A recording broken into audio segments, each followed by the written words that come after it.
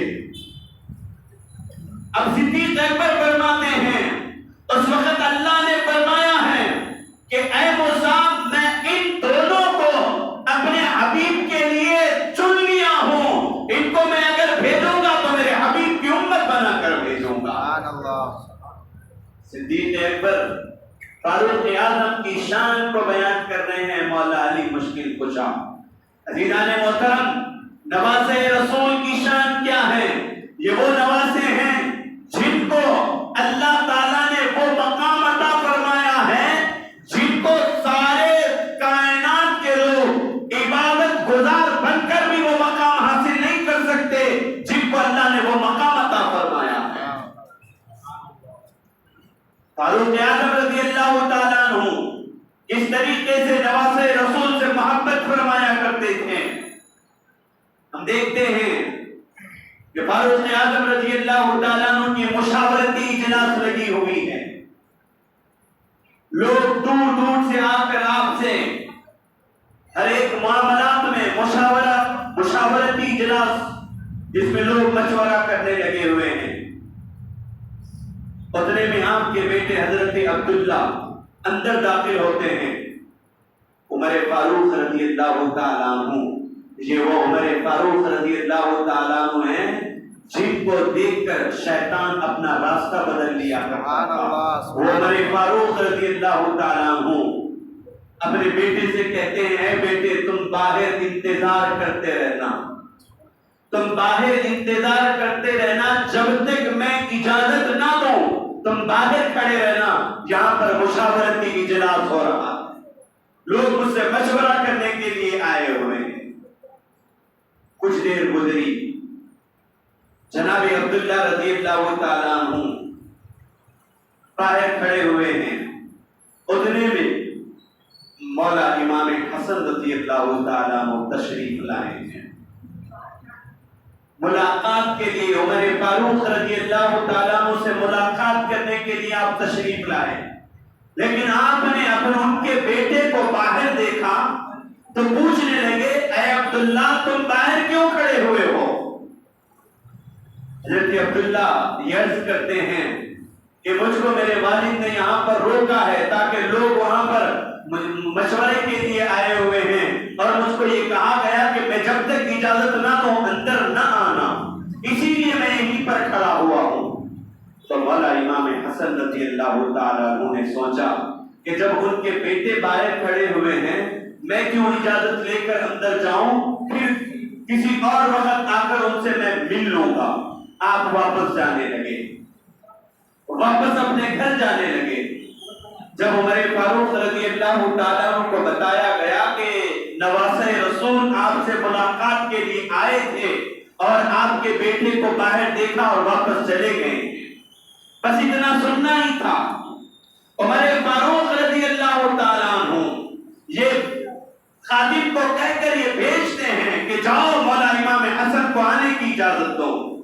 مولا امام حسن جب تشریف لاتے ہیں تو عمر فاروق رضی اللہ تعالیٰ عنہ اپنی مسند سے کھڑے ہو کر ان کا استقبال کرتے ہیں. آپ اندر تشریف لائیں اور پھر یہ عرض کرتے ہیں کہ اے مولا امام حسن تم کو کس چیز نے میرے پاس آنے سے روکے رکھا تھا؟ آپ مولا امام حسن یہ فرماتے ہیں عبداللہ جو تمہارا لڑکا ہے وہ خود باہر کھڑا ہوا تھا اور تم نے کہا تھا کہ میری اجازت کے بغیر اندر نہ آنا، تو میں نے چاہا کہ میں کسی اور وقت ملاقات کر لوں گا، کسی اور وقت ملاقات کر لوں گا۔ اس وقت فاروق اعظم نے جو جواب دیا ہے وہ جواب یہ کانوں سے نہیں دل کے کانوں کے سننے سے قابل ہے، دل کے کانوں سے سنا جائے۔ عمر فاروق نے کہا کہ اے امام حسن، وہ میرا بیٹا ہے جس کو اندر آنے کے لیے اجازت کی ضرورت ہے، آپ تو رسول اللہ کے بیٹے ہیں، آئندہ آپ جب کبھی آئیں آپ کو اجازت لینے کی ضرورت نہیں ہے، آپ آ جائیں جیسی بھی حالت میں ہو، آپ کو اجازت کی ضرورت نہیں ہوگی۔ وہ عمر کا بیٹا ہے، آپ رسول اللہ کے بیٹے ہیں۔ اتنی محبت مولا امام حسن سے، اتنی محبت حسنین کریمین سے۔ فاروق اعظم کس درجے حسنین کریمین سے محبت فرماتے تھے۔ آپ دیکھیں کہ آپ کے دور میں کچھ دن گزر جاتے ہیں، مولا امام حسن کا چہرہ نہیں دکھتا، مولا امام حسن کا چہرہ نظر نہیں آتا، تو فاروق اعظم خود چل کر علی رضی اللہ تعالیٰ عنہ کے گھر پر پہنچتے ہیں۔ حضرت علی یہ پوچھتے ہیں، اے فاروق اعظم بتاؤ کیسے آنا ہوا، بتاؤ کیسے آنا ہوا؟ تو حضرت عمر فاروق یہ فرماتے ہیں کہ اے علی، میں تمہارے گھر کو اس لیے آیا ہوں تاکہ میں تصویر مصطفیٰ دیکھنے کے لیے آیا ہوں، سبحان اللہ، تصویر مصطفیٰ دیکھنے کے لیے آیا ہوں۔ حاضرین بتائیے کہ وہ کون سی تصویر تھی علی کے گھر میں جس کو دیکھنے کے لیے عمر فاروق آپ کے گھر پر آتے ہیں اور کہتے ہیں کہ میں تصویر مصطفیٰ دیکھنے کے لیے آیا ہوں؟ وہ کون سی تفسیر، وہ کون سی تصویر تھی جسے دیکھنے کے لیے آپ کہتے ہیں میں تصویر مصطفیٰ دیکھنے کے لیے آیا ہوں؟ تو اب سنیں وہ کون سی تصویر تھی جسے دیکھنے کے لیے فاروق اعظم آئے ہیں۔ وہ تصویر یہ تھی کہ سیرت پڑھ کر ہم دیکھیں گے مولا امام حسن سر سے لے کر آپ سینے تک رسول اللہ کے مشابہ تھے، اور سینے سے لے کر مولا امام حسین قدموں تک حضور کے مشابہ تھے۔ جب ان دونوں کو اکٹھا جمع کیا جاتا تصویر مصطفیٰ نظر آتی۔ سبحان اللہ، سبحان اللہ۔ وہ تصویر مصطفیٰ کو دیکھنے کے لیے عمر فاروق آتے ہیں اور کہتے ہیں علی میں تصویر مصطفیٰ دیکھنے کے لیے آیا ہوں۔ سبحان اللہ۔ وہ کون سی تصویر ہے؟ یہی تصویر ہے اللہ نے، ہم دیکھیں کہ ہم رسول اللہ کی سنتوں پر چل سکتے ہیں، رسول اللہ نے جو کام کیے ہیں اس کو سنت کہتے ہیں، اس سنت کو ہم اپنا سکتے ہیں۔ کیا ہم اپنا جسم رسول اللہ کے جیسا ہم کر سکتے ہیں؟ نہیں کر سکتے، نہیں بنا سکتے ہم، لیکن اللہ نے نواسہ رسول کو، مولا امام حسن مولا امام حسین کو حضور کے مشابہ بنایا تھا۔ سبحان اللہ۔ یعنی وہ دو ایک جگہ جمع ہوتے تصویر مصطفیٰ نظر آتی۔ حضرین محترم، جب مولا امام حسن رضی اللہ تعالیٰ عنہ دنیا میں تشریف لائے تو کہا ان کا نام کیا رکھا جائے، ان کا نام کیا رکھا جائے؟ مولا علی فرماتے ہیں کہ ان کا نام یا رسول اللہ آپ کے ہوتے ہوئے میں کیا کہوں کہ ان کا نام کیا رکھا جائے، لیکن میں نے یہ سوچا ہے کہ ان کا نام حرب رکھا جائے۔ اس وقت حضور پاک علیہ الصلوۃ والسلام فرماتے ہیں نہیں، ان کا نام حسن ہے، اور یہ دو نام شبر اور شبیر یہ دو دنیا کے نام نہیں ہیں، یہ جنت کے نام ہیں، یہ جنت کے نام ہیں۔ عزیزان محترم، ان کا مقام کیا ہے؟ رسول اللہ نے فرمایا ان کا نام حرب نہیں، ان کا نام حسن ہے، ان کو حسن بلایا جائے۔ اور سیرت پڑھ کر ہم دیکھیں گے، سیرت النبی ہم پڑھ کر دیکھیں گے تو سیرت کے حوالے سے ہمیں پتہ چلے گا دشمنان رسول نے یہ کہا تھا رسول اللہ کی کوئی اولاد باقی نہیں رہ رہی ہے، جبکہ بعد دیگر کا ساروں کا وصال ہو رہا ہے۔ وہ لوگوں نے یہ بات کہی تھی کہ اولاد ہوگی تو ان کا ذکر باقی ہوگا،